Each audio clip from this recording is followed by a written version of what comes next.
Okay, fabulous. So, hey, welcome, Owen Cox. Great to be chatting again, as it turns out. So, welcome to this signature impact consultation. This is a chance to review your full archetype spectrum. So, you've done your power profile, and we'll allude to that. But the full archetype spectrum highlights not just your two dominant archetypes, your two strongest, but it shows me how all six of those archetypes play out in your life in terms of their relative strengths and weaknesses. So that's what this conversation can now focus in on. We've got just 20 minutes to look at that and unpack that for you. You can go as deep as you want to go. And if I start prying too much into something, you can go, let's not go there. That's absolutely fine. But hopefully we'll find some insights here about how you're going about what you're doing in life and where there may be some challenges in terms of your personal approach to things.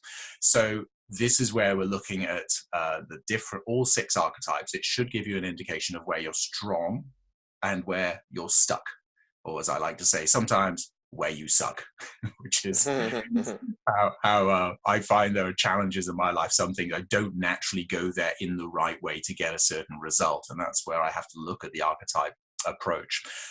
Could we start just by us sort of clarifying just a couple things about, tell me a little bit about who you are, and if you can sum up your current situation, maybe with a little bit of a sense of a vision of where you want to go. I'm just going to give you 30 seconds on that, which is probably impossible, but give me a quick synopsis of you and where you're at. Okay, very briefly, I would describe myself perhaps as a amateur philosopher and thinker, deep thinker about the state of culture and the future. Having studied, initially classics at university, but then moving into philosophy in my master's, becoming very, very interested in the state of the world at the moment and the deep currents of ideas that are going on. And also really interested in getting involved in this area and understanding the shifts in order to help steer whatever the collective course of humanity is towards a future that is better than ecological crisis and mental health breakdowns everywhere.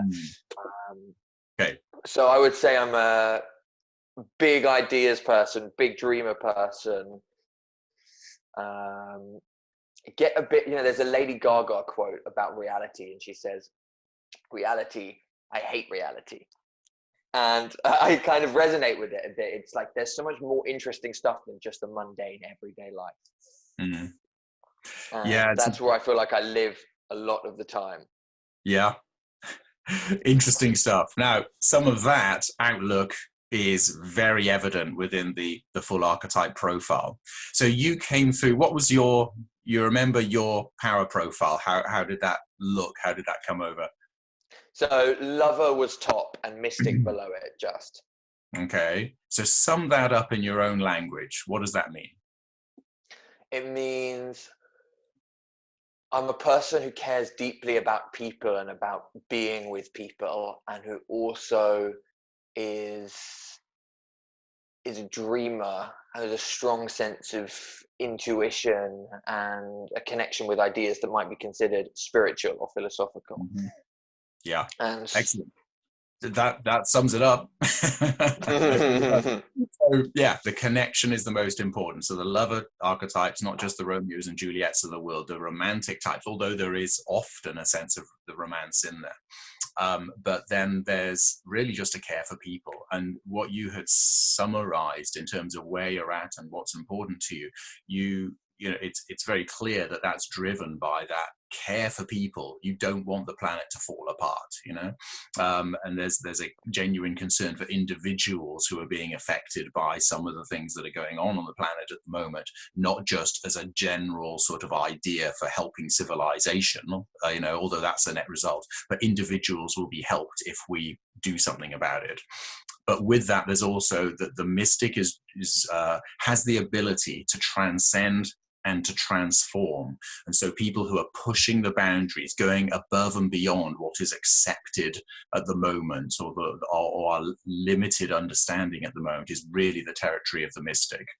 They kind of have a knowledge beyond the rational science, in a sense, or if they are involved in that and they're testing it by science, they're always pushing the boundaries. They're always seeking to go above and beyond what is currently understood or expected. So that's definitely the case. Do you remember, you had a quick look at your full archetype profile before? Not everybody gets to see that before. Do you remember what the next character was on your in terms of strengths? I believe the next was Joker or Jester. Yeah. Jester, yeah. We use the word jester because Joker, after Batman movies, comes over with a slightly different character, sort of personality than we had expected from Jester. So yeah, that kind of irreverence for life is kind of helpful with the Jester, but when you go to the Joker's extreme of just not caring an ounce for anybody or having no sense of boundaries, that's horrendous. But jesters are lateral in their thinking. So this is really interesting that from your profile, the first thing I'll emphasize is that you've really got very, very strong right brain characters there. So the lover being the primary one, which came over just over 7. Then you had the mystic, which was like 5.5, and then the jester was just over 5. Your left brain characters were all much lower than that, a significant step lower. So you're definitely at that the end of the spectrum. So that right brain side. So creative in your thinking, lateral in your thinking. It doesn't mean you can't do the science stuff of the rational thinking, but it's the drive behind the way you do life is, first of all, connecting with people. Second of all, saying, what are the possibilities of something different, something new, something better? And then taking things lightly at the same time. So it's an interesting balance there, but all very strong on the right brain. So definitely very creative in that sense. But driving as you are, philosophically, not just in terms of, artistry as well. So that's an interesting mix there. Do you remember where you were with the other ones? Sovereign, warrior, and sage. Lower, round about the 3 mark. I haven't got the exact figures there. What was interesting actually was that I did wonder if it would be worth me doing the profile again, because I think in recent times I have been feeling a bit stronger around the sovereign and the warrior, just because I think I've worked out that through doing some of the projects that I'm working on that you know about, I have had to force myself to be organized more so to take care of the realm as it would go. Yeah. But yes, they are relatively low compared to the others. So warrior and sage were both actually exactly the same at about 3.2.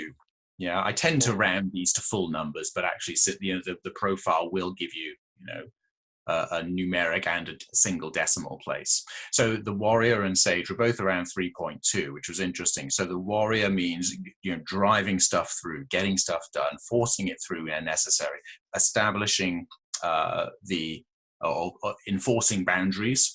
So, it's not the way you first of all approach a situation.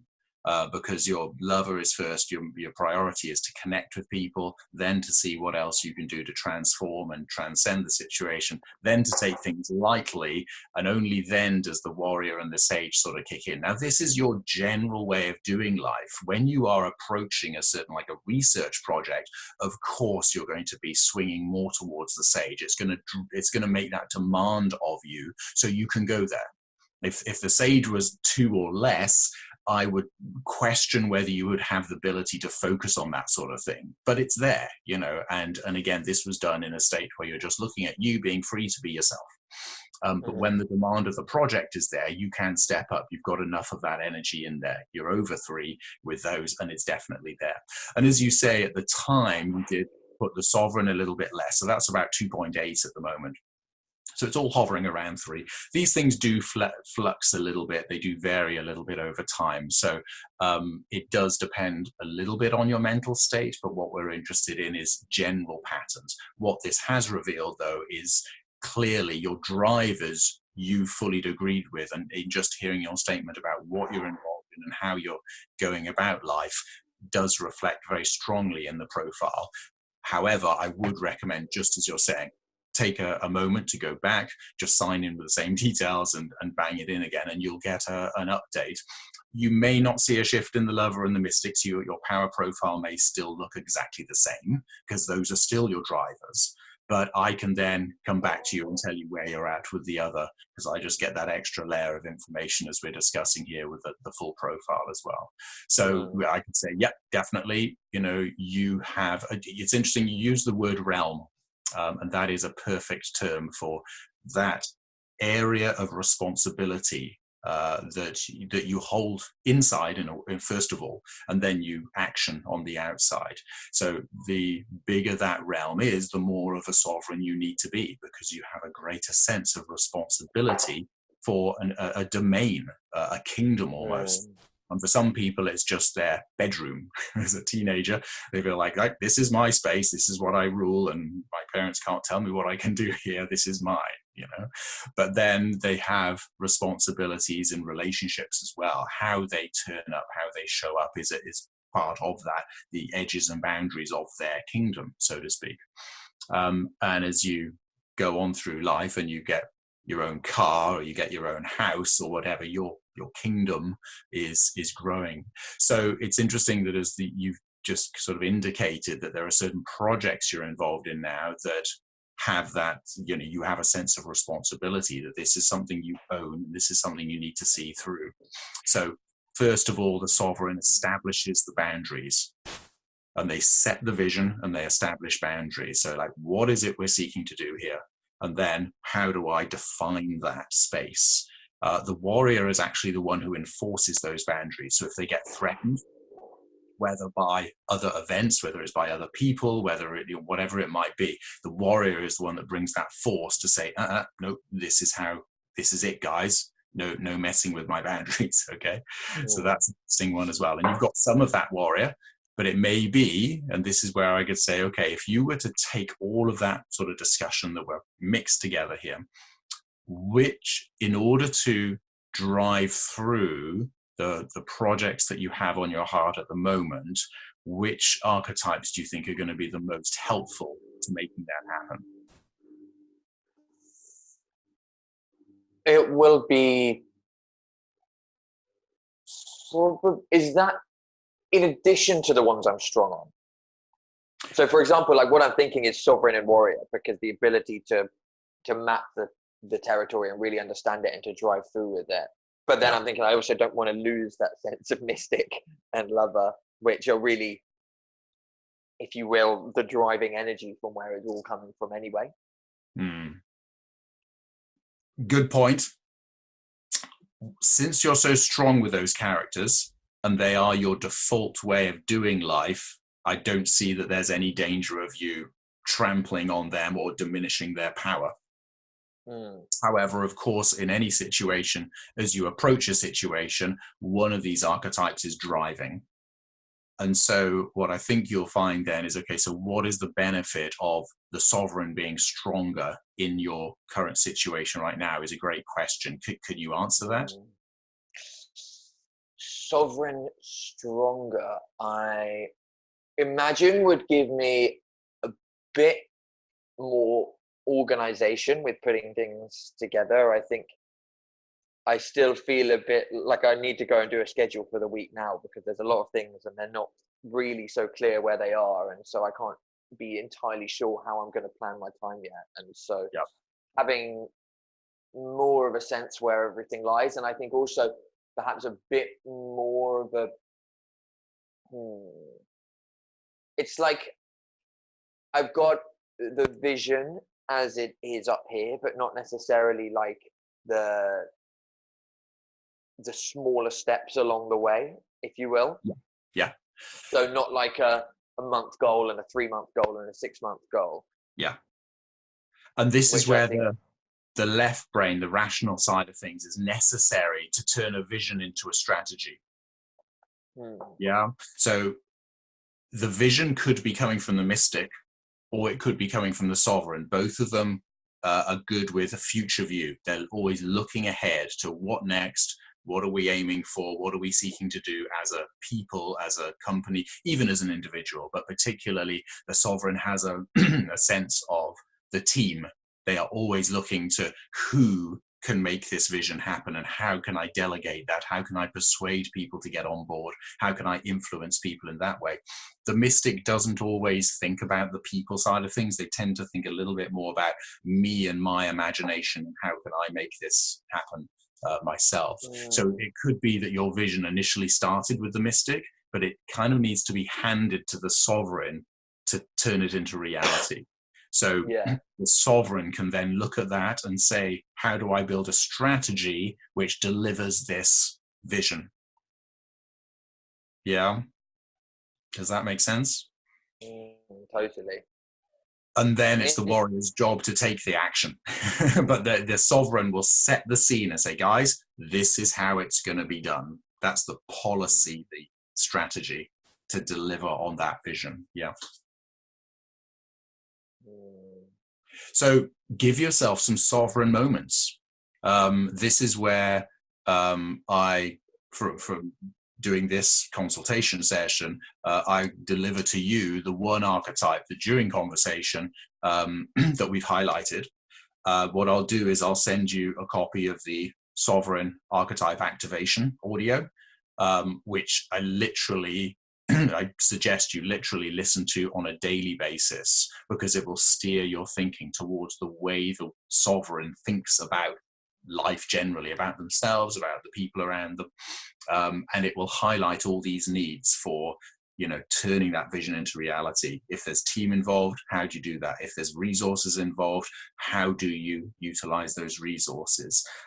How do you actually take responsibility excuse me, of this vision that you've been given, and how do you keep on track without getting steered off into some other direction? How do you maintain that sovereign focus with the vision that you've had originally, to make it real? There's a lot of people who have a great idea, do not control themselves. So order and control is part of that sovereign energy, which is what I'm hearing is necessary for you to drive these things forward. Would that be accurate?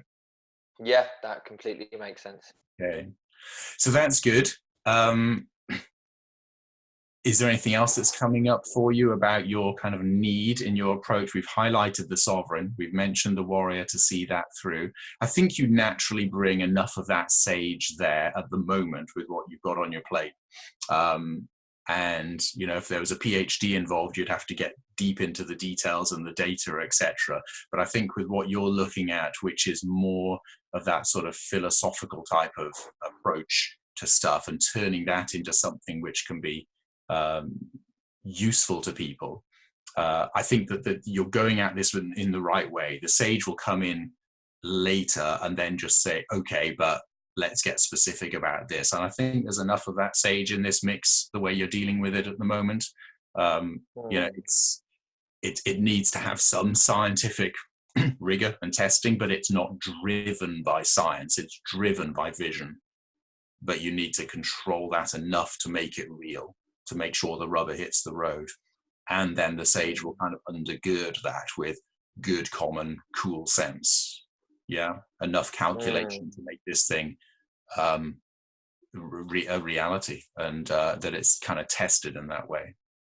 So I think one thing that's coming up here is what I do experience on not quite a day-to-day basis, but quite frequently, is a sense of anxiety and fear that, because I'm a young man, 24 years old, very much going off the beaten track, which is the way I live my life, there's moments of like, oh Jesus, what the fuck am I doing? And there isn't many reference points around me within which to compare myself to. And unfortunately, things like family members often look at me and are like, oh, what the hell are you doing? And some of that gets taken on. I feel it within myself. And fortunately, I'm pretty good at at managing it, as people say, feeling the fear and doing it anyway. But it would be nice to develop a bit more of just a sense of faith in what I'm doing. Yeah. And I think I'm much further along that than I was 6 months ago. And I presume it will just be a progression that as what I do becomes more established, and I become more established in my sense of the person who does that. Yeah. Some of this fear and uncertainty will slip away. But I wonder if there's anything you can share with me around that might be of benefit. So just a few points. There are shadow sort of energies. I talk about shadow archetypes, but there's also sort of shadow emotions that we need to be aware of. The lover, their shadow emotion is grief. They want connection. The worst thing for the lover is a cut off of connection. And that's where grief comes in, something lost, a connection lost. The mystic, their shadow emotion is fear, because they are driven by hope. But there's a point at which, when they're riding the wave of hope, they may suddenly at some point go, whoa, it's a long way down this wave. And that's where the fear can kick in. It's just like, hey, what actually am I riding on here? Is it substantial, or is it all just going to collapse under me at any moment? Because they're out there. The sages wouldn't let themselves go out there. The sages aren't great surfers. They'll, but the mystic will ride that wave. And you get the metaphor there, of course. That can apply to all sorts of situations. The sovereign will do a wonderful balancing job of taking that vision and saying, let's get real with this. Let's do things in a more process-driven, literal rather than lateral way. And they will look at a linear process of how do we turn that vision into something that's real, that I can measure and manage. Yeah. So that's an absolute key thing there for us to look at. And so if you take that, you can just say, oh, okay, that degree of fear is quite natural and normal for somebody of my profile. I mentioned the grief one just because lover is strong, and there may be something in that, but it's not. Do you know what I think? I think there is. I think part of it is there is also a sense of grief, I feel, and I'm not entirely sure what. I think probably part of it is that being, as I said, off in the metaphorical wilderness has meant I've had to sacrifice some of the connection with people close to me. Okay, yeah. Yeah, and somewhere you're feeling that, and this is where the archetypal work can almost become therapeutic, and it really helped me, actually quite recently. I felt this stuff in my body, and I thought it's fear, but I thought, no, there's something else going on there. And I couldn't put my finger on it when I realized it actually was grief. And it can be a loss of anything you felt connected to. It can be a loss of a homeland. It can be a loss of an individual or a pet. It could even be loss related to a job and a social situation or professional situation you're working in. So there's a number of things. I thought I had to mention it because the lover is the driver for you. So I thought it's bound to be affecting you somewhat, and to be aware of it. I'm glad you did. Bringing that to the surface can just help us, like, I'm not mad, I'm not crazy, because I'm feeling these really weird feelings. That leads to some strange thoughts. And you begin to say, am I really a bit unhinged here? It's like, no, that's just the lover. It comes with the lover package. With every gift comes a burden of some sort, because there's a responsibility to handle these things. So just elevating that. So I'm aware of time. I'm hoping that that's elevated a few things. The fear, as you say, feel the fear and do it anyway. Just say, yeah, this is part of the territory of riding the wave. And it's actually okay. I'm not going to die. I can just say, I am happy with a high degree of uncertainty. And especially then you can say, yeah, but I would like some help on this. That's where you bring in the sovereign. And that's where the archetype activation audio will help you to awaken and strengthen sovereign type thoughts, and that will help you to give you some stability, and you can just learn and swing that way with that particular audio. Would that be a useful thing to get your mitts onto? Absolutely. All good. Okay, well, I'm sending that your way. I'll give you the written script as well alongside that as well, so you can read it or hear it.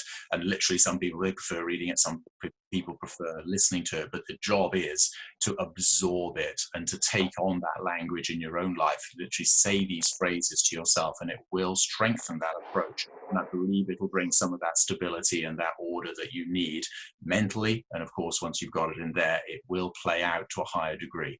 Do that for a week or two, even only a week or two, and I believe that you go back to your profile and you will start answering those questions in a slightly different way, and you'll see that sovereign bouncing up somewhat more than previously, and hopefully enough for you to drive this through. So, very aware of time now. I hope that's been a useful session overall. Yeah, that's been fantastic. I know we're going to be in touch later, but it's some interesting things came out of that, and it's all down to the profile. The profile just makes it really obvious what's making an individual tick, what's working for them, and what's likely not to be working for them. And of course, you've always got the opportunity of pairing up with people if you want somebody to do that warrior thing. If you can, as a sovereign and as a mystic, capture their imagination about what it would be like to join up with you, maybe they will do that warrior thing in a way that you never could. But in the meantime, strengthening all of these archetypal characters will help you to grow to be more of the leader that you can be. Great. Really appreciate the time with you this morning, and be good to hear a little bit of feedback in the days to come about whether that's helped to move for the next phase of life. And yeah, we'll be in touch. Absolutely. Thank you very much, Pat. Fabulous. Cheers, Owen. Take care. So there you have an insider's view of one of these signature impact consultations, where we understand all 6 archetypes and how they're impacting somebody's life, and how a shift and a change there could seriously help them to move significantly further forward in their chosen field. These archetype profiles will enable you to zero in on the specific character traits that you need to develop, or at least become aware of, in order to move forward without hindrances, without feeling stuck. This is where we diagnose and discover the hidden code to your unique personal strengths, the next step to your path to purpose and to profit. So I really do encourage you now to book your session with me online. teamme.com/impact gives you the details and the link. So go there now, book your session with me, and we will have an amazing time of unpacking who you really are, what your strengths are, what your weaknesses are, and defining a path to go forward, as well as giving you some of the tools there and then that you can pick up and utilize to create your signature impact.